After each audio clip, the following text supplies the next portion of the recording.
Fact number 1, एक plane के pilot के लिए सबसे मुश्किल भरा काम है प्लेन को सक्सेसफुली लैंड करना, और वो भी विदाउट एनी डैमेजेस। पर प्लेन को रोकना इतना मुश्किल क्यों होता है? दरअसल जब विमान लैंडिंग के दौरान रनवे पर उतरता है तो उसकी स्पीड 250 से 300 किलोमीटर प्रति घंटा होती है। ऐसे में उसे अगर सिर्फ ब्रेक लगाकर रोका जाए तो फ्रिक्शन की वजह से प्लेन के टायर्स में आग लग सकती है, जिसके चलते कोई बड़ा हादसा भी हो सकता है। और दोस्तों बस यही वजह है कि प्लेन को रोकना इतना डिफिकल्ट होता है। फैक्ट नंबर 2, क्या आपने कभी खुद से ही रिपेयर होने वाली कार के बारे में सुना है? अगर नहीं तो जरा इसे देखिए। ये दुनिया में इकलौती ऐसी कार है जो डैमेज होने पर खुद ही रिपेयर हो जाती है। दरअसल लैम्बोर्गिनी और MIT यूनिवर्सिटी ने मिलकर एक इलेक्ट्रिक कार बनाई है और इस अनोखी कार का नाम है तेर्जो मिलेनियो। वैसे तो सुपर कार्स की बॉडी कार्बन फाइबर से ही बनी होती है, लेकिन इस कार की बॉडी बनाने के लिए कार्बन फाइबर के साथ साथ 2 नैनो ट्यूब्स का भी इस्तेमाल किया जाता है। तो जब भी ये कार धूप में खड़ी होती है तो कार्बन फाइबर के गर्म होने की वजह से नैनो ट्यूब्स एक्टिवेट हो जाती है, जिसके चलते इस पर पड़े डेंट और स्क्रैचेस खुद ही रिपेयर हो जाते हैं। तो है ना कमाल की टेक्नोलॉजी। फैक्ट नंबर 3,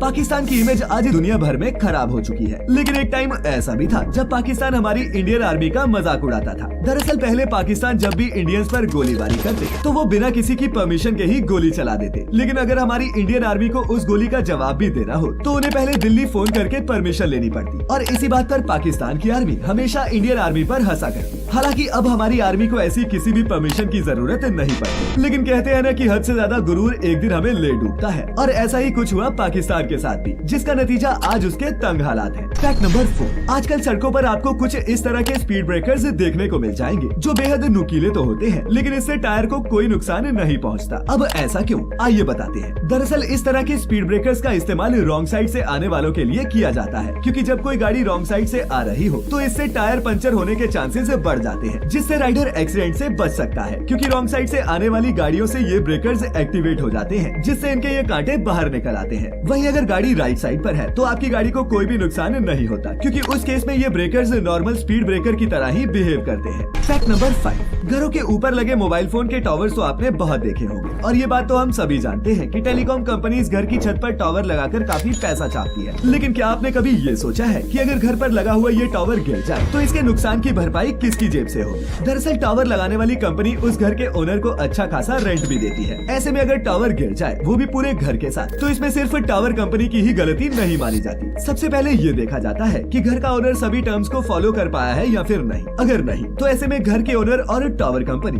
दोनों पर ही नुकसान की भरपाई का बिल फट सकता है। वहीं अगर बाजू में कहीं कंस्ट्रक्शन का काम चल रहा है और इसकी वजह से टावर गिरा है तो ऐसे में उस बिल्डिंग ओनर पर भी एक्शन लिया जा सकता है। फैक्ट नंबर 6, इंडिया में हनी सिंह और बादशाह के पीछे यूथ पागल है, लेकिन ये दोनों ही रैपर्स एक दूसरे को फूटी आंख तक नहीं पाते। दरअसल हनी सिंह ने अपने आप को बादशाह से कंपेयर करते हुए कहा कि नैनो कार और रोल्स रॉयस में फर्क होता है, यानी कि वो खुद को रोल्स रॉयस और बादशाह को नैनो बोल रहे थे। बस फिर क्या था, जब ये बात बादशाह के कानों में पड़ी तो उन्होंने हनी की इस बात का जवाब देने के लिए 2 लाइंस लिखी, और अपने एक गाने के लिए उन्होंने रोल्स रॉयस भी खरीद ली, जिससे बादशाह के फैंस भी खुश हो गए। लेकिन बाद में पता चला कि बादशाह की ये रोल्स रॉयस सेकंड हैंड थी, जिस पर कई चालान भी थे और वो भी अनपेड। तो बादशाह की इस हरकत पर आपकी क्या राय है, नीचे कमेंट करके जरूर बताएं। फैक्ट नंबर 7, यूपी के सीएम योगी आदित्यनाथ का यूपी में डंका बजता है। वो जो भी काम करते हैं डंके की चोट पर करते हैं, शायद इसीलिए यूपी की जनता उन्हें पसंद भी करती है। लेकिन क्या दोस्तों आपको ये पता है कि योगी राजस्थान के सीएम भी बन सकते हैं? असल में यहाँ बात योगी 2.0 यानी कि राजस्थान के योगी कहे जाने वाले बाबा बालकनाथ की हो रही है। अब जैसे कि बीजेपी राजस्थान का चुनाव जीत चुकी है, लेकिन यहाँ का सीएम कौन होगा ये अब तक डिसाइड नहीं हो सका। हालांकि सीएम फेस के लिए बाबा बालकनाथ और राजघराने की राजकुमारी दिया कुमारी को देखा जा रहा है। तो देखते हैं कि राजस्थान का सीएम एक बाबा बनता है या फिर राजकुमारी। फैक्ट नंबर 8, क्या आपको पता है कि चैट जीपीटी अब और भी स्मार्ट हो चुका है? दरअसल चैट जीपीटी में अब एक नया फीचर लॉन्च हो चुका है और ये अब हमें रियल टाइम इन्फॉर्मेशन देगा। चैट जीपीटी पहले सितंबर 2021 तक की ही जानकारी देता था, जो कि कहीं न कहीं इसकी सबसे बड़ी कमी थी, लेकिन अब ये अपडेट हो चुका है। इसके अलावा ओपनएआई ने कुछ वक्त पहले ही चैट जीपीटी में वॉइस कॉन्वर्सेशन का फीचर भी ऐड करा था। हालांकि वो तब इतना पॉपुलर नहीं हुआ, पर हो सकता है कि अब हो जाए। फैक्ट नंबर 9, भाई देश में इलेक्शन का माहौल है, लेकिन क्या आप जानते हैं कि इन करोड़ों वोटों की गिनती कैसे होती है? आपको भी लगता होगा कि ईवीएम मशीन से, तो भाई ये वही मशीन है जिसमें आप वोट डालते हैं। और बता दें कि वोटों की गिनती से पहले ईवीएम मशीन को अच्छे से चेक किया जाता है। इसकी गिनती भी अलग हॉल में होती है और इस पूरे प्रोसेस के दौरान एक रिटर्निंग ऑफिसर मौजूद रहता है। इस हॉल में 14 टेबल्स होते हैं। वोटों की गिनती राउंड्स में होती है और हर राउंड में 14 ईवीएम मशीनों के वोट काउंट किए जाते हैं। हर राउंड की गिनती होने के बाद रिटर्निंग ऑफिसर एजेंट से फॉर्म 17C पर साइन करवाता है। इसी के साथ हॉल में एक ब्लैक बोर्ड होता है जिसमें हर राउंड में प्रत्याशी को कितने वोट मिले ये लिखा जाता है। शहर की अलग अलग विधानसभा सीटों की गिनती अलग अलग हॉल में होती है। इस हॉल में ऑफिशियल कैमरा भी होता है और वोटों की गिनती होने के बाद उसे कंट्रोल यूनिट की मेमोरी सिस्टम में सेव करके रखा जाता है, जिसके बाद ही नतीजे घोषित किए जाते हैं। Fact number 10। दोस्तों, आपने अक्सर शिप्स के बारे में सुना होगा और शिप का नाम सुनकर आपके दिमाग में भी यही आता होगा कि शिप्स का इस्तेमाल ट्रांसपोर्टेशन के लिए किया जाता है या फिर आवाजाही के लिए। लेकिन यहाँ आप गलत हैं, क्योंकि जिस शिप के बारे में हम आपको बताने वाले हैं उसका इस्तेमाल इन दोनों में से किसी भी काम के लिए नहीं किया जाता। अब जरा इसे देखिए, ये है रशिया का सबसे ताकतवर जहाज जिसका नाम है आइस ब्रेकर। अब आपको समझ आ रहा होगा कि जैसा इसका नाम है वैसा ही इसका काम भी होगा। असल में इसका इस्तेमाल बर्फ को तोड़ने के लिए किया जाता है।